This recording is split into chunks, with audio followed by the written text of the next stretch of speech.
မိုးလေးတွေရလာလို့ဒါလေးကိုကြော်စားပါမယ်ထမင်းဖြူတယ်လေးနဲ့ပါမိုးလေးက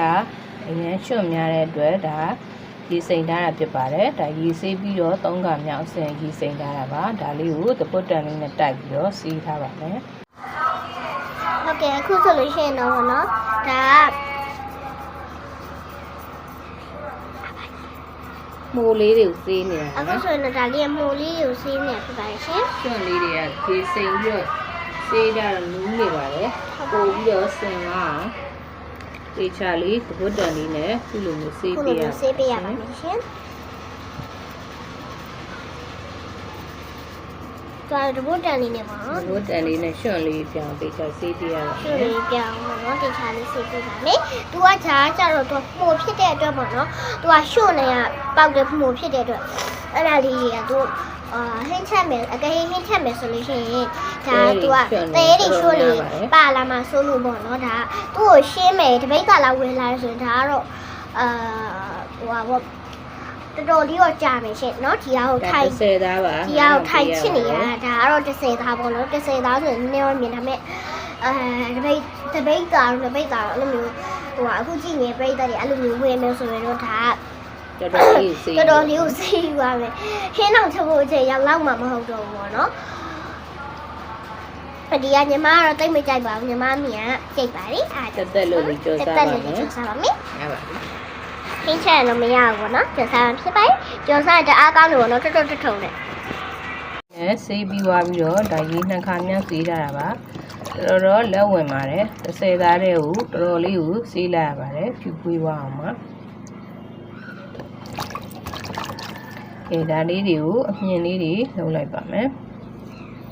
ဒီရလေးကကြက်သားလိုပဲအမြင်လေးနဲ့ရမ်းစားကောင်းပါနော်လက်တော့ဝင်ပါတယ်ဒါမှစားလို့ကောင်းပါတယ်ဒါလေးတွေကိုဖြဲလိုက်မယ်နော်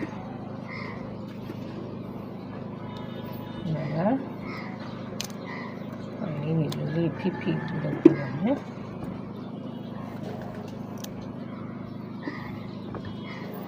အရင်နုနေလို့ကျွန်မဆက်မမြင်တော့ပါဘူးเนาะသူကဖိလိုက်တယ်လို့ကျိုးသွားတဲ့အတွက်ဆက်ပြီးတော့မမြင်တော့ပါဘူးဆက်မမြင်တော့ဘဲနဲ့ဒီတိုင်းလေးချောင်းလိုက်ကလေးပဲချိုးပြီးတော့ချက်လိုက်ပါမယ်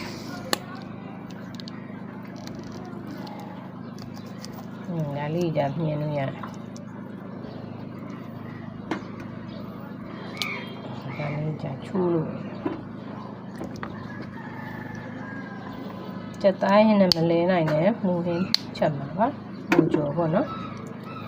ဒါမှနေလေးကြီးစိတ်ပေးပါမယ်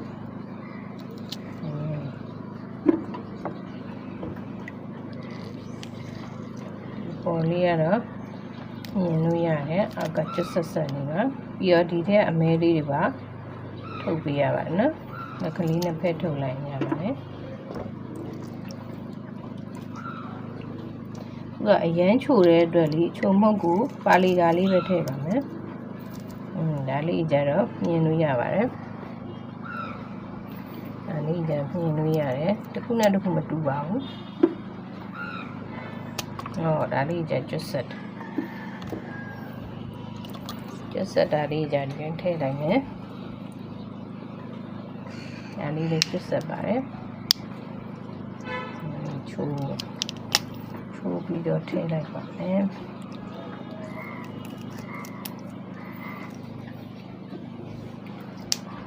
တိုင်းစားမလားဆိုကျွန်မမှုဟင်းမစားပါမယ်အတိုင်းနဲ့မှုဟင်းစားမလားဆိုမှုဟင်းမစားပါမယ်ရှင်ဒီကပဇွန်ဒီနေ့ဝယ်လာလဲ30သားကို9000ပေါ့နော်မှုစည်းနဲ့ပဇွန်စည်းနဲ့တွတ်တူနေပါတယ်ဒါကတော့ပဇွန်20သားချက်ထားတာပါဂျားလေးတွေပါပဇွန်ဂျားလေးပဇွန်ကြားမဟုတ်ပါဘူးဟိုကန်ပဇွန်လေးတွေပေါ့နော်နည်းနည်းကြီးရယ်အဲ့ဒါ1000ဘူးထည့်ထားတော့ကျက်တော့အနီလေးကိုလှီးထားလိုက်ပါမယ်ပေါက်ရလေးလှီးလာပါပြီလှီးထားတဲ့ကျက်တော့အနီလေးတွေကိုလှီးထားတဲ့ကျက်တော့အနီလေးတွေထည့်လိုက်ပါမယ်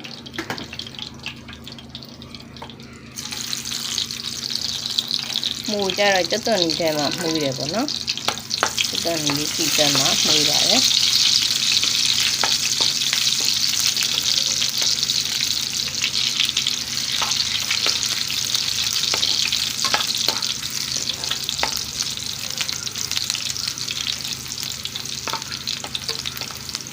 ဒီနေတော့ကြက်သွန်နီလေးရပြီဆိုရင်တော့ဒီမှာကျမရဲ့မှုလေးတွေကိုထည့်လိုက်ပါမယ်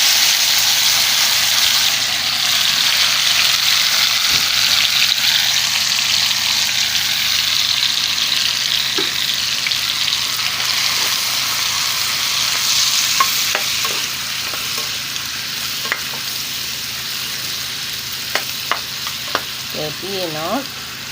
ချိုမုတ်လေးနည်းနည်းနဲ့စားထည့်ပါမယ်ချိုမုတ်ကိုနည်းနည်းပဲထည့်ပါမယ်ဘာဖြစ်လို့လဲဆိုတော့သူကချိုရမ်း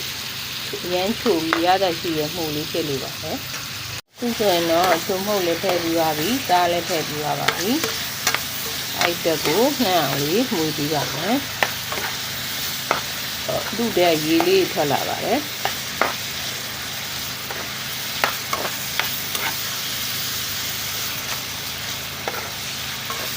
မိုးတွေမှာစားရတယ်မှုလေးပါ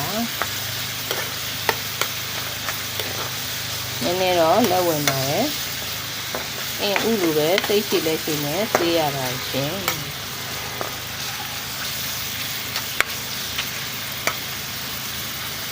ခုဆိုရင်တော့မိုးလေးလည်းဣလာပါပြီအရသာတွေလည်းနှံ့သွားပါပြီအဲ့တော့အိုးပူချိန်လေးနဲ့ပဲသူ့ကိုဆက်ထားလိုက်ပါမယ်မီးပိတ်လိုက်ပါမယ်ရှင်ပိတ်လိုက်ပါပြီခုဆိုရင်တော့အရန်ကိုအရသာရှိတယ်တက်လို့မှုဟင်းလေးတစ်ခွက်ရသွားပါပြီရှင်မြို့တီးစားတဲ့ဒီစားတော့မြို့တီးစိမ့်လေးတွေကိုညှက်ထည့်ပြီးပို့မှုပါတယ်နော်ဒီမှာတော့ခုတလို့အဆက်တွေရမ်းစားရများတဲ့အတွက်အဆက်ကိုလျှော့ထားပါတယ်ရပါပြီရှင်မှုဟင်းလေးတစ်ခွက်ပါissue အားပေးကြသူတိုင်းကျမကြပါပြီရှင်ချက်စားကြည့်ကြပါနော်သမင်းဖြူလေးနဲ့အရန်စားလို့မိနေဟင်းလေးပါကျေးဇူးတင်ပါတယ်